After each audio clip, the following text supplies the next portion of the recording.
empezar con lo que compete a la actividad que vamos a tener para hoy. Voy a pasar al modo de compartir pantalla. Y esto es lo que vamos a empezar a trabajar hoy.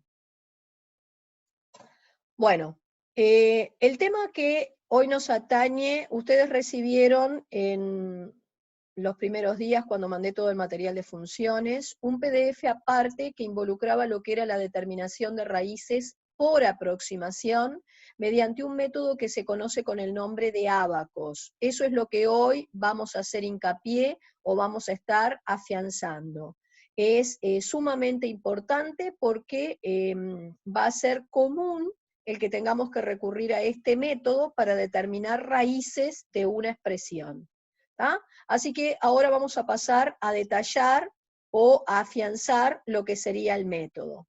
Bien, yo aquí les marqué que muchas veces ustedes de repente tienen que resolver una ecuación, como puede ser la que está planteada en esta primer situación, y se les complica lo que sería el despeje de la incógnita por cualquiera de los métodos tradicionales. Fíjense que ustedes en este caso se están enfrentando a una ecuación donde la variable independiente, que es x, forma parte de dos tipos de funciones bien dispares. Forma parte de un exponente, o sea, de una función exponencial, y luego está involucrada en lo que nosotros llamamos una función polinómica. Si yo quiero resolver esta ecuación, recuerden que resolver una ecuación implicaría hallar el o los valores de la variable independiente para los cuales la igualdad se cumple, se satisface. Pero cuando yo observo este tipo de ecuación, resulta que si quiero despejar de ahí el valor de la x, se me va a complicar muchísimo, y hasta puede llegar a suceder que no pueda hacerlo. ¿Cómo voy entonces a resolver este tipo de expresiones? ¿Qué camino tengo? Bueno, uno de los caminos que encontramos es la aplicación del método de ábacos. ¿Qué es lo que pide ábacos para poder aplicarlo? El método de ábacos pide en primer, instancia, que ustedes tengan una resta de funciones igualada a 0, o bien, lo que sería lo mismo si transponen el G para el otro miembro, una igualdad de funciones. Generalmente yo prefiero que dejen escrita la ecuación de este modo, como igualdad de dos funciones, porque si buscan dejarla de este modo, generalmente hay confusión en los signos cuando tratan de visualizar cuál es G.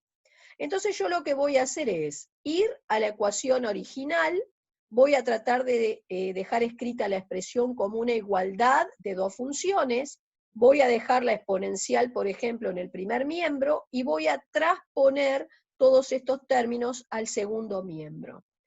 Al dejar escrita la expresión de este modo, queda bien identificada quién era F y quién era G.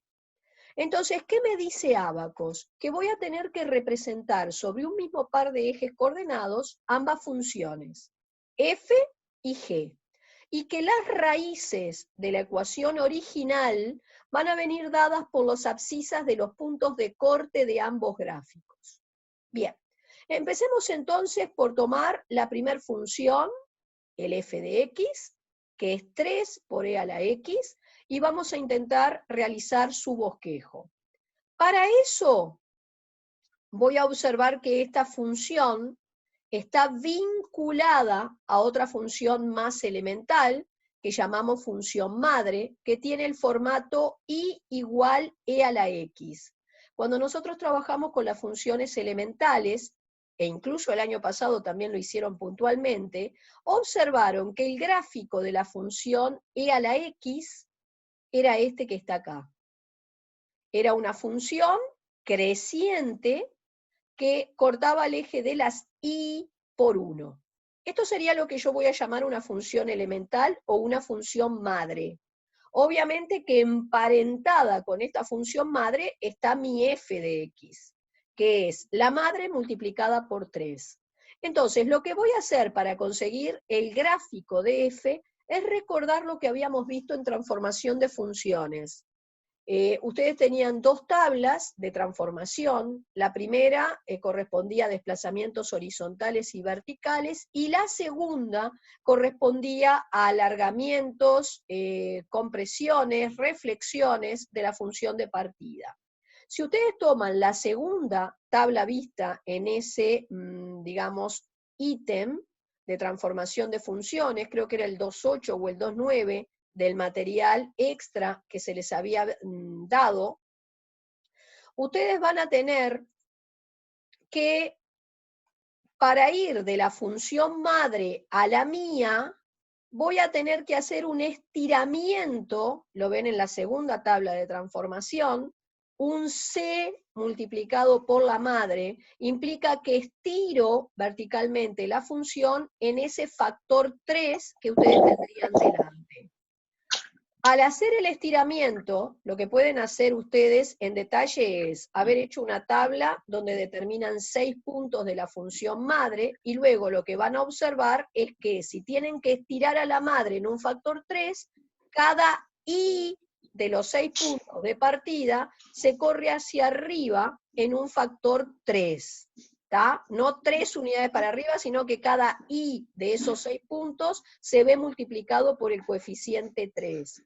Y entonces, eso lo tienen que hacer ustedes, resulta un gráfico de este tipo. ¿Tá? La función f pasa a cortar al eje de la Y en 3. Yo me estoy salteando todo lo que tiene que ver con la construcción de tablas y eso que va a correr entonces por cuenta de ustedes. Acá el gráfico lo hice en GeoGebra, pero recuerden que ustedes tienen que hacerlo a mano. Pueden utilizar el GeoGebra después para chequear que no se equivocaron, pero el procedimiento del trazado de la gráfica la tienen que usar ustedes y a mano. ¿Está claro? Bien. Ahora, una vez que tengo hecho entonces el análisis de la función f, voy a pasar a analizar la función g, que en este caso era una función cuadrática, por lo tanto, el croquis de esta función va a ser una parábola. ¿Qué teníamos que calcularle nosotros a la parábola para poder bosquejarla? Las raíces, que lo voy a hacer tomando la expresión e igualándola a 0, las voy a determinar por descartes, y tengo dos valores, 3 medios y 1 medio. Luego hacíamos el signo, colocábamos, acá estaría el total, colocamos sobre el eje de abscisa las dos raíces, como es una función polinómica, arranco a la derecha con el signo del término de mayor grado, que es positivo, y luego por pasar por una raíz simple, voy cambiando el signo. Algo que no aparece acá, pero que también tienen que determinar ustedes, son las coordenadas del vértice de la parábola. Recuerden que había una formulita que establecía que la x del vértice era menos b sobre 2a. O sea, acá tienen un A4, un B menos 8 y un C3.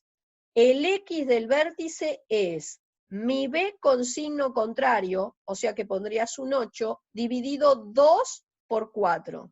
Entonces, 8 dividido 8 te da que la X del vértice, que tiene que estar acá a mitad de camino, es un 1. Si esa es la X del vértice, la Y del vértice la vas a obtener viniendo aquí a sustituir. Esperen que le damos entrada a alguien que quiere entrar. Bien.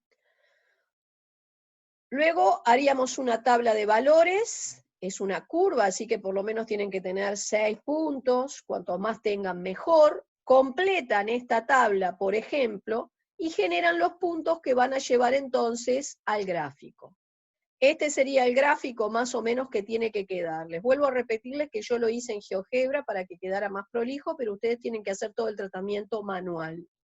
Bien, ahora, según el método de Abacos, yo necesito que las dos funciones sean representadas sobre un mismo par de ejes coordenados. ¿Por qué?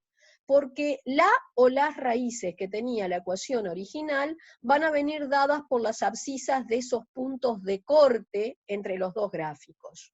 Si ustedes hacen los dos gráficos con colores bien dispares, yo acá había hecho la F en verde, la G en rojo, el punto de corte acá aparentemente sería uno solo, o sea que la ecuación tendría una sola raíz.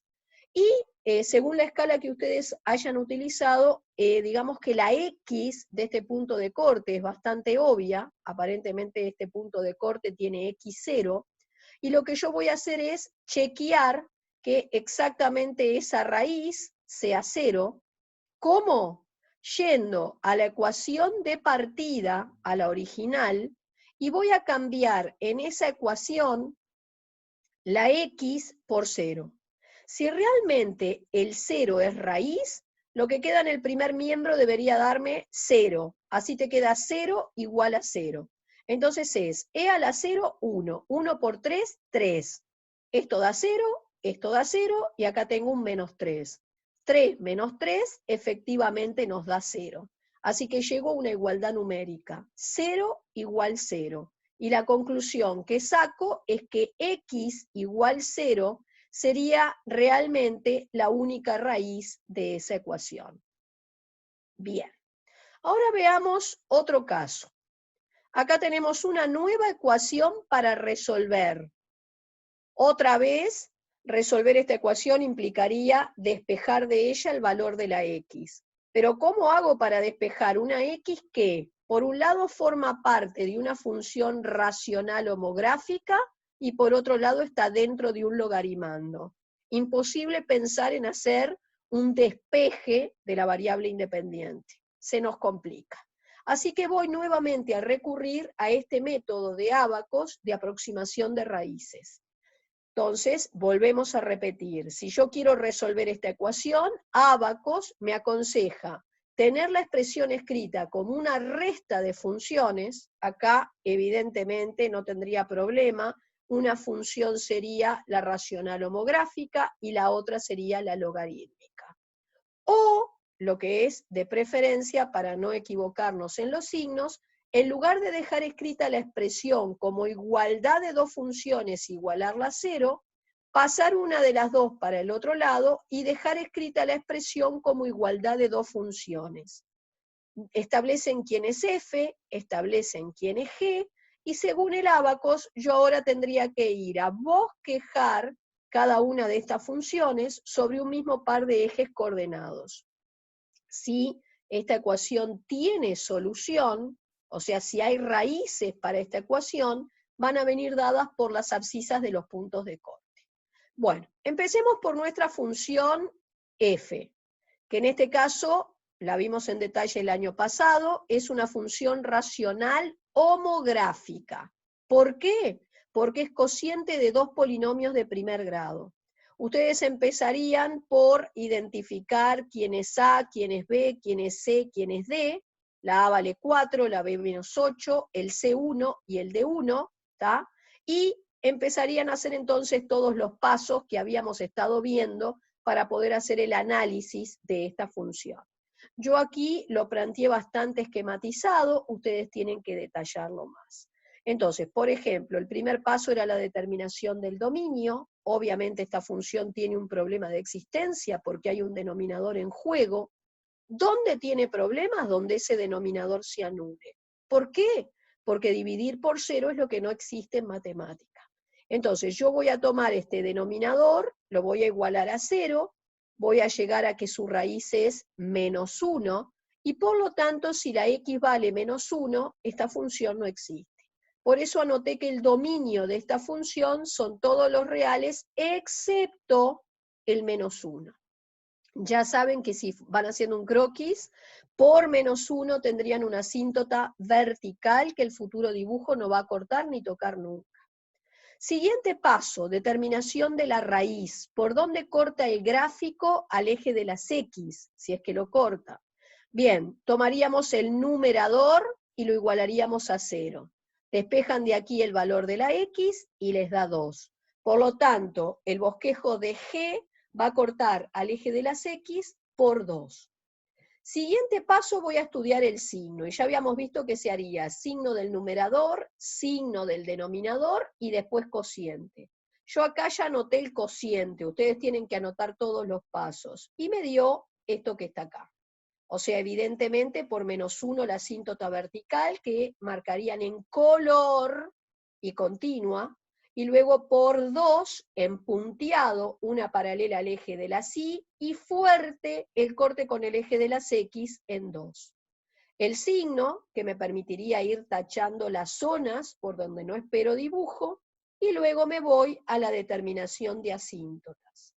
La asíntota vertical, que era menos D sobre C, o sea, mi D con signo contrario sobre C, te daría -1, o sea que acá chequeo que era el -1 que había detectado en el dominio, y por último la asíntota horizontal, que es A sobre C, 4 sobre 1, 4.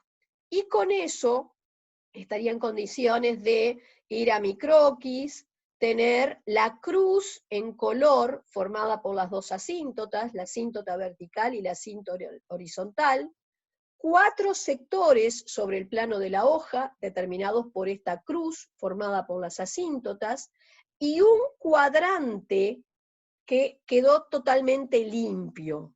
En este caso, ese cuadrante era el cuadrante 2, y sobre él iría el dibujo de una de las ramas de hipérbola. La otra rama en el cuadrante diametralmente opuesto, que en este caso sería el cuadrante 4, entonces ahí llegarían a un croquis de este tipo. Vuelvo a repetir que acá no tienen todo el detalle de los pasos, ustedes tendrían que hacerlo más pausado, todo el planteo, pero al final terminarían teniendo una representación G, de F, perdón, que es la que está acá, en verde. Una vez que terminé, voy entonces a lo que sería la representación de la función G, que era logaritmo neperiano de x menos 1. ¿Cómo voy a hacer la representación de G? Otra vez la miro y veo que hay una función madre asociado a ella. ¿Cuál era la función madre o elemental que habíamos visto? Logaritmo neperiano del valor absoluto de x. Cuidado que tienen el logarimando entre barras de valor absoluto. Eso hacía que esa función madre tuviera 2 ramas, que son las que están acá. Había una asíntota vertical por 0, los cortes de esa rama eran 1 en 1, la otra en -1. Ojo que acá las ramas se arriman al eje de la Y tanto como quiero, pero no llegan a tocarlo nunca. Este dibujo fue hecho en GeoGebra, ustedes lo tienen que hacer a mano. Por lo tanto, ergo, van a tener por lo menos 6 puntos en una tabla bien determinados para construir la primera rama y 6 puntos para construir la otra. ¿Qué es lo que voy a hacer una vez que tengo el bosquejo de la madre? Bien, voy a utilizar la primer tabla de corrimientos, aquellas tablas que estaban en el numeral 2.8 o 2.9, que habíamos visto en el primer repartido voluminoso de funciones. Este corrimiento va a estar en la primer tabla y va, según lo que ustedes van a ver, a corresponder a un desplazamiento horizontal, una unidad a la derecha de la madre. Entonces, cada uno de los 6 puntos de esta rama, más cada uno de los 6 de la otra, se correrán hacia la derecha horizontalmente una unidad. Y el resultado para la función G será este que están viendo aquí. Perfecto.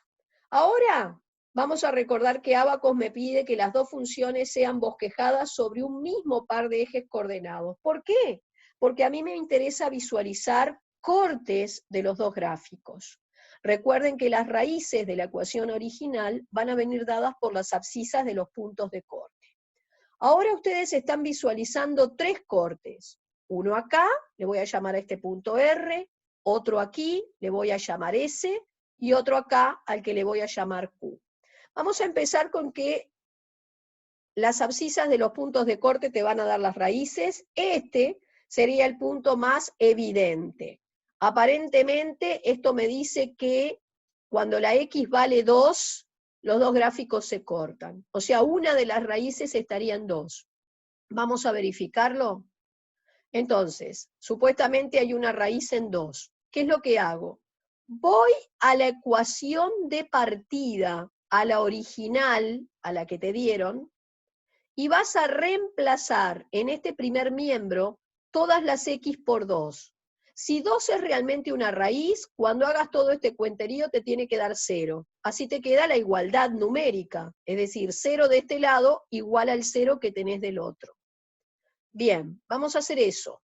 Es decir, voy a ir a la ecuación de partida, voy a cambiar en este primer miembro todas las x por 2, y voy a operar. 4 por 2, 8, menos 8, 0. 0 sobre 3 da 0.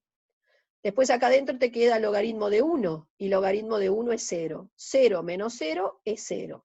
Así que de este lado te quedó 0, del otro lado también. Llegaste a la igualdad numérica, podemos afirmar que una raíz está en 2. Y ahora voy en busca de estas otras dos. Bien, vamos a empezar por el punto S, por ejemplo. Aparentemente la X de este punto seguro que está entre 1 y 1,5. Voy a tener que determinarla por tanteo. ¿Está? Entonces, yo sé que está entre 1 y 1,5, según lo que me mostraba el gráfico, ¿verdad? La X de este punto, entre 1 y 1,5. Y se me ocurrió tomar, por ejemplo, 1,1. Voy a la ecuación de partida, cambio todas las X por 1,1, y al hacer cuentas me da 0,59. O sea, no me dio 0, así que obviamente esta todavía no es la raíz. Pero el cuenterío te dio positivo, lo cual significa que con este valor estás teniendo lo que voy a llamar un apartamiento por exceso. ¿Está? Otra cosita. Si el resultado de esta cuenta hubiera diferido de 0 en menos del error permitido en el método, que si no me aclaran lo contrario, el error es del orden de más menos 0,01, si este valor hubiera diferido de 0 en menos del error, hubieras aceptado el x igual 1,1 como raíz. ¿Tá? Estamos muy lejos todavía de ese error permitido, así que tengo que seguir tanteando. Dijimos que estaba entre 1 y 1,5. Se me ocurrió probar en 1,4. Sustituí todas las x por 1,4 y ahora el resultado del cuenterío me dio menos 0,08. Por ser negativo, es un apartamiento por defecto y es casi el error permitido, pero todavía estoy pasado. Por suerte, tengo entonces un valor con el cual obtuve un apartamiento por exceso y uno con el que obtuve un apartamiento por defecto. ¿Por qué digo por suerte? Porque entonces yo sé que la raíz que busco está comprendida entre estos dos valores, entre un valor que te dio apartamiento por exceso y uno que me dio apartamiento por defecto. Entonces estoy acotando en un intervalo más pequeño donde se encuentra la raíz que busco. Entonces, sé que está entre 1,1 y 1,4, pero bastante más cerca del 1,4 porque con él obtuve un apartamiento más chico en valor. Entonces se me ocurrió probar en el 1,35. Hice todo el reemplazo en el primer miembro de la ecuación original, ahora me dio menos 0,06, o sea, un apartamiento por defecto un poco menor en módulo, que me hace entonces razonar que la raíz está entre 1,1 y 1,35, siempre buscás el intervalo donde tenés con un valor un apartamiento por exceso, en el otro un apartamiento por defecto. Sé que está bastante más cerca del 1,35 y por eso probé en 1,30. Sigue dándome un apartamiento que supera el valor del error permitido, es más chiquito, así que ahora lo busco entre el 1,1 y 1,30, mucho más cerca del 1,30, probé en el 1,28 y ahora el resultado de la cuenta es este. Valor menor que el error que te ibas a permitir tener, que era del orden de 1 centésimo. Por lo tanto, voy a considerar que este valor de x es la raíz que estoy buscando, ¿tá? Porque el cuenterío difirió del 0 que esperaba, si hubiera encontrado una raíz exacta, en menos del error permitido. Vuelvo a repetir que si la letra del problema te sugiere un error distinto a tomar, lo vas a hacer. Si la letra no me dice qué error considerar, se considera habitualmente en el método de Abacus un error de más o menos 0.01. Bien, y por último, faltaría determinar el valor del XR. Fíjense que aparentemente, según este croquis, está entre 0,5 y 1, pero bastante más cerca del 1, y entonces se me ocurrió empezar a probar en el 0,80. Sustituí en el primer miembro de la ecuación, el cuenterío me dio esto, o sea, bastante más grande que el error permitido, es un error o un apartamiento por defecto. Probé en el 0,90, el apartamiento por defecto es mucho más pequeño, y probé luego en el 0,91, donde conseguí un apartamiento por exceso. Y esto es lo útil, tener con un valor un apartamiento por defecto y con otro uno por exceso. Porque entonces ahora pasaste a acotar en un intervalo mucho más pequeño dónde buscar tu raíz. La voy a buscar entre 0,90 y 0,91, pero bastante más tirado al 0,90. Por eso tomé 0,98, donde me dio este apartamiento, un apartamiento por exceso. Así que me quedé con este apartamiento por exceso, más chiquitito que el 0,12, y sigo con el que me había generado el apartamiento por defecto. Entonces ahora vas a buscar entre 0,90 y 0,98. Y se me ocurrió 0,93. Apartamiento por exceso, ¿sí? Muy pequeñito, más que con este otro, así que ahora te quedás entre 0,90 y 0,93. Por eso probé en 0,91, este fue el resultado, mucho menor que el error permitido, que era más o menos 0.01, y entonces estoy en condiciones de decir que 0,91 es la tercera raíz que me faltaba. Por consiguiente, esta ecuación tenía tres raíces que venían dadas por las abscisas de los puntos de corte. ¿Entendieron entonces? Importantísimo que recuerden que cuando están tanteando, es bueno tener un apartamiento por defecto y un apartamiento por exceso que te va a permitir obtener un intervalo más pequeño dentro del cual ir consiguiendo la raíz que querés. Bueno, ¿alguna duda al respecto? No, ¿Puedo no. pasar a dejar de compartir pantalla? Yo tengo una duda. ¿Sí? ¿Sí? ¿Cuál es la duda? Mi duda es, cuando estás haciendo eso, lo de la raíz, Sí, ¿cómo te das cuenta hasta cuándo parar? El o margen sea, de error. el error es el que te va a decir cuándo terminás de tantear. Si vos encontrás un resultado en el cuenterío que sea más chiquito que el error que te fijaste, el error era 0,01, fíjate que este número es bastante más chico que el error, entonces eso es el índice o la pauta de que esta es la raíz, o podés tomarlo como la raíz que estabas buscando. ¿Entendieron? Siempre que el resultado de la cuenta difiera de 0, ¿por qué digo difiera de 0? Porque donde yo estoy probando es siempre en la ecuación que estaba todo igualado a 0. Por eso el resultado de esta cuenta tenía que diferir del valor que tenías a la derecha, que en este caso era un 0, en menos del error permitido. ¿Está claro? Y ahí recién lo acepto como raíz. ¿Alguna otra duda? ¿Puedo dejar de compartir pantalla?